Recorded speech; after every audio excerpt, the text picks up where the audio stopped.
They called them cuckoos, harmless little birds that skied to work and back. For the Red Army, they were something else entirely. Silent white shapes that materialized from the blizzard killed 20 men in 20 seconds and melted away before the echo died. No tanks, no artillery, just hunting rifles and skis. Yet entire divisions vanished overnight. Officers picked off like crows on a fence. Frozen bodies left in perfect firing positions because no one ever saw who pulled the trigger. The Soviets had a name for the terror that stalked them through the snow. They called it the White Death. And in the winter of 1939, the White Death never missed. So how did a handful of farmers on planks become the most feared killers on Earth? Let's find out.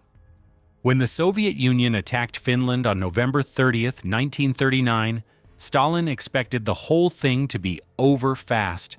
In his mind, this was supposed to be a 3-week war. Finland was tiny, under-equipped, and standing alone. The USSR was a superpower with endless men, endless equipment, and the confidence of a giant stepping on a pebble. Stalin even told his generals to prepare an entirely new government for Finland, assuming they would be in Helsinki by Christmas. On paper, he had every reason to think that. The numbers were insane. The Red Army threw nearly 450,000 soldiers, more than 2,000 tanks, heavy artillery, and a fully stocked air force into the fight. Soviet bombers hit Helsinki on day one. Their commanders thought Finnish resistance would collapse the moment that first wave rolled through. In comparison, Finland had almost nothing. They had a total of 32 tanks and 114 aircraft, out of which many were already outdated. And while Finland had around 300,000 reservists, most were civilians who had just been called up. Many showed up with their own boots, their own rifles, and food. It looked like a mismatch that shouldn't even make it past the first week. But then nature stepped in. The winter of 1939-40 turned out to be one of the coldest Finland had seen in over 100 years. Temperatures dropped to minus 43 degrees Celsius in some areas. Fuel froze, guns locked up, Soviet trucks stalled. Even breathing was painful. The Red Army wore olive green uniforms meant for Europe, not the Arctic. That meant no camouflage, no insulation, no protection. Thousands of Soviet troops marched down narrow forest roads in dark uniforms, sticking out like moving targets on a white canvas. And this is where the tide quietly shifted. The Soviets were now suddenly loud, slow, out in the cold, and very easy to spot. The Finns were fast, silent, and dressed head to toe in white. Stalin had predicted a 3-week victory. Instead, his army had just walked into a frozen nightmare where even the basics, staying warm, staying hidden, staying alive, were already stacked against them. The invasion was massive, but the disaster came even bigger. The Finnish troops did not look like soldiers. They looked like the men you would see gliding past a village church on a Sunday morning. Wool sweater, wool cap, frost on the beard, rifle slung like a broom. Helsinki never budgeted for an elite winter force. Finland was broke. What it had instead was a country where every boy learned 3 things before he turned 10: how to read, how to shoot straight, and how to ski across a frozen lake without spilling the milk. In the 1930s, Finland arguably had more ski clubs per capita than any nation on Earth. Competitions drew thousands. Children raced home from school on planks. The saying wasn't a joke. A Finnish boy really did get skis before long trousers. By 1939, roughly 300,000 reservists could ski 50 kilometers a day with a 20-kilo pack and a rifle in minus 35 degrees Celsius without raising their pulse. The entire Red Army in the north had fewer than 1,000 pairs of skis, and most of those were still in crates. Then there was the hunting. Meat didn't come from shops. It came from forests that swallowed sound and light. Every farmhouse had a Mosin Nagant above the door, oiled and zeroed by the same hands that milked cows. Teenage boys tracked elk for hours through waist-deep snow, learning that one perfect shot meant food for a month, and a second shot usually meant hunger. Iron sights, moving targets, wind that cut like a knife. They grew up placing bullets exactly where they needed to go, because missing wasn't an option. When the mobilization telegram arrived, these men didn't need training camps.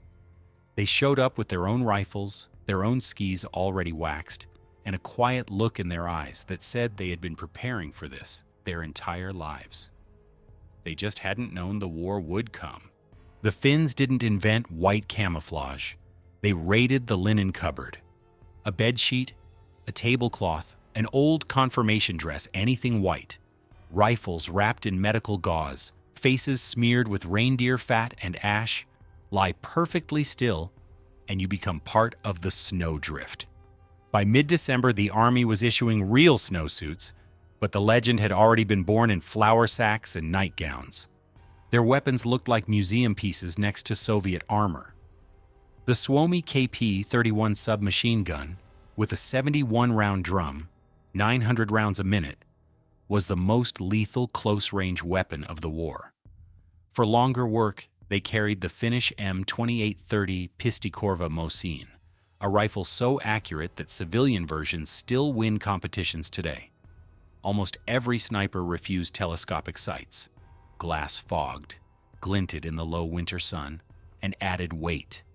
Iron sights only, 300 meters, headshot, no second chance. Then came the tactic that turned roads into slaughter pens, Madi. Madi is a stack of firewood. You cut the tree into manageable logs, then burn one log at a time. Ski patrols waited in the tree line while a Soviet column crawled past. Trees crashed behind it. Bridges blew ahead. Suddenly, 30 kilometers of men, tanks, and trucks were trapped in a white corridor with no escape. Small teams, sometimes just 6 men, moved in circles, cutting telephone wires, burning field kitchens, sniping anyone who looked like an officer. No bugles, no charges, just relentless, patient bleeding. At night, the temperature dropped another 10 degrees. Soviets lit fires or froze. The fires turned them into silhouettes against the snow. One shot from the darkness.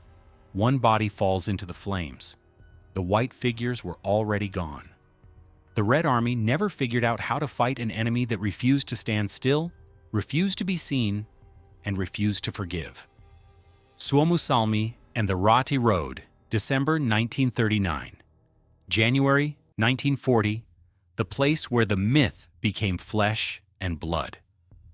Stalin sent 2 entire divisions, the 163rd and the 44th, more than 45,000 men, 300 tanks and guns, to slice Finland in half at the waist. Facing them were 11,000 Finns under Colonel Hjalmar Silasvuo, mostly reservists who had left the plow 2 weeks earlier. The Soviets advanced down 2 narrow roads flanked by forests so deep that tanks could not leave the track. The Finns let them stretch like a snake, then chopped the snake into pieces. Trees across the road. Bridges gone. Supply depots are burning. The 163rd Division was cut into 4 Mahdi's and destroyed in days. The 44th marched to the rescue and walked straight into hell on the right road, which was a single frozen corridor 20 kilometers long. For 5 nights, the temperature never rose above minus 40 degrees Celsius. Ski patrols hunted in the dark. Snipers killed drivers. Tanks froze solid. Men tried to flee across Lake Utsijärvi and were shot on the ice.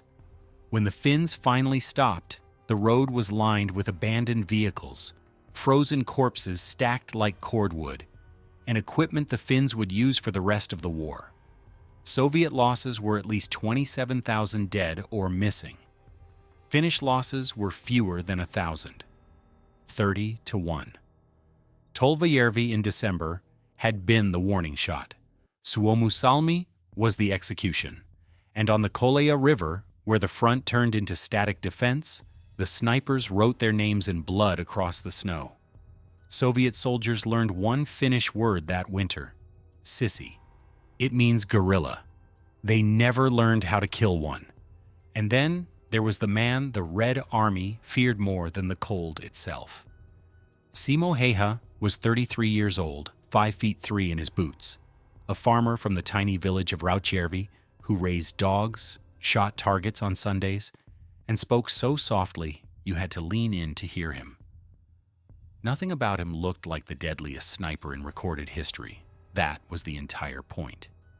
He operated alone or with one spotter on the Kola riverfront, full white camouflage, head to toe. He dug shallow scrapes in the snow, built a small platform of compacted snow in front of his muzzle so the shot wouldn't kick up powder and betray his position. He kept snow in his mouth so his breath never rose in a visible cloud. He used only iron sights. Telescopic sights were for men who wanted to die from glare or fogged lenses. He lay motionless for 12, 14, 16 hours in minus 40 degrees Celsius, fingers wrapped in rags, waiting for a Soviet soldier to lift his head a centimeter too high. When the helmet moved, the crack of the Mosin was the last thing that man ever heard. Finnish military records, signed by his company commander and the regimental chaplain, credit him with 505 confirmed sniper kills in fewer than 100 days of combat. Add another 200 to 250 killed with the Suomi submachine gun in close defense, all with open sights, all in temperatures that froze the oil in Soviet machine guns. His best recorded day had 25 confirmed kills before noon on the 21st of December 1939. The Soviets knew someone was out there. They sent their best counter-snipers. They shelled entire grid squares. They put a price on his head high enough to buy a farm. They never found him. On the 6th of March 1940, during a Soviet assault, an explosive bullet struck him in the lower jaw, smashing half his face and throwing him backwards into the snow. Comrades found him unconscious, blood freezing on his collar. He was carried off the field on a sled, given up for dead. 11 days later, he woke in a field hospital. The date was 13th March 1940, the exact day the peace treaty was signed. He was then field promoted to second lieutenant by Marshal Mannerheim himself, decorated with the Liberty Cross of the Order of the White Rose, and sent home to recover. The left side of his face remained paralyzed for life. He spoke with a permanent slur and ate through a straw for months. He never complained. He returned to the family farm, raised cattle, hunted moose well into his 90s with the same quiet precision, and refused every interview that asked for hero worship. When a journalist from Finnish newspaper Helsingin Sanomat finally got him to talk in the 1990s and asked if he felt any remorse for the lives he took, Simo looked out the window at the snow and said only, "I did what I was told to do, as well as I could. There would be no Finland unless everyone else had done the same." He died peacefully in a veteran's home in 2002 at the age of 96. To the Red Army, he was Belaya Smirt, which later came to be known as the White Death. To the rest of us, he remains the deadliest single sniper who ever lived. Soviet soldiers wrote letters home about white demons that killed from nowhere and vanished into the blizzard. Their officers read those letters and began to believe them. By February, the Red Army was desperately sewing white bedsheets into coats, but it was far too late. No sniper anywhere in the world in 1939 to 40 came within shouting distance of the Finnish totals. Modern militaries still teach the Winter War in their winter warfare schools. The U.S. 10th Mountain Division, Norwegian Coastal Rangers, and the Canadian Rangers. Every winter, Finnish conscripts still ski 50 kilometers in full kit because some traditions are too useful to forget. The snow still remembers. The Winter War should have crushed Finland in days. Instead, their ski troops, snipers, and clever tactics turned the fight upside down. A tiny country faced a giant and showed the world what determination really looks like. If you like stories about real battles, wild strategies, and underdogs who refuse to give up, this channel is for you. Subscribe to the channel so you don't miss more thrilling victories like this one.